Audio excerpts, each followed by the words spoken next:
Honor Killing is extremely political. It's very socially charged.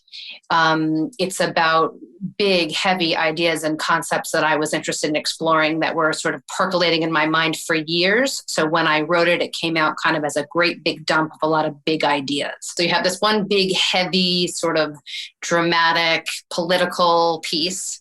The next thing I wrote was called MAD, which was an acronym for Mothers and Daughters.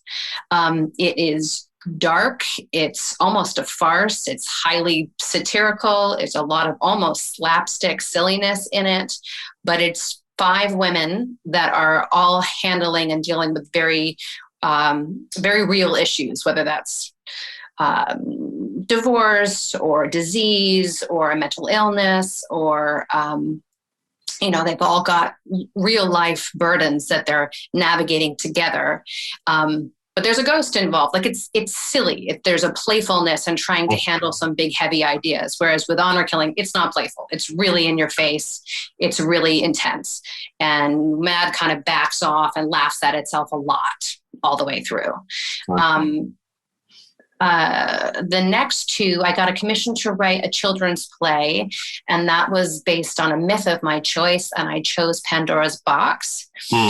That's a 2-hander, and so for your non-theatrical folks, that's only 2 actors. So you have 1 actor playing Pandora, and you have another actor playing 7 other characters.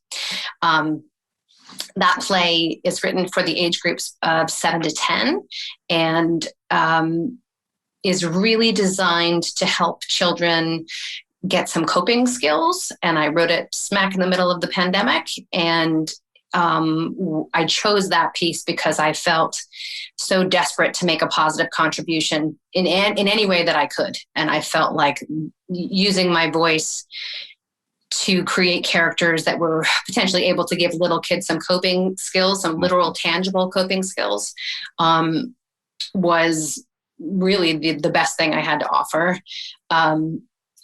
It's also a little silly because of the age groups. Graceland 2.0 is a similar idea, and that I was hoping to give coping skills, but it's a much older group. They're 14 to 17, and again, it's 4 young women that are all really talented. There's a hip hop dancer, there's a spoken word artist, a pianist, and a visual artist. And they are, again, coming together to find a way to give each other hope.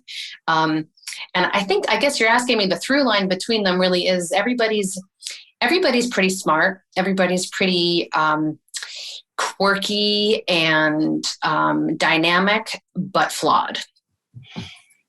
Like life. Like life. They're real. These are real people really talking to each other.